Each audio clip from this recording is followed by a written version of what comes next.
Hi! In front of me is Xiaomi Pad 5 and today I would like to show you how you can add screen lock on this device. First of all, you need to access Settings. Then choose Passwords and Security, tap on Screen Lock and pick one of those login methods, pattern, PIN or password. Tap on the best one for you.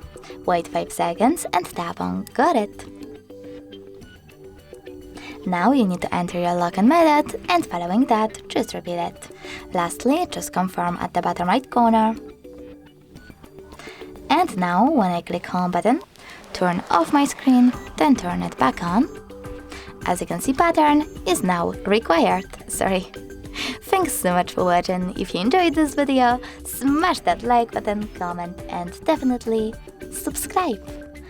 Bye!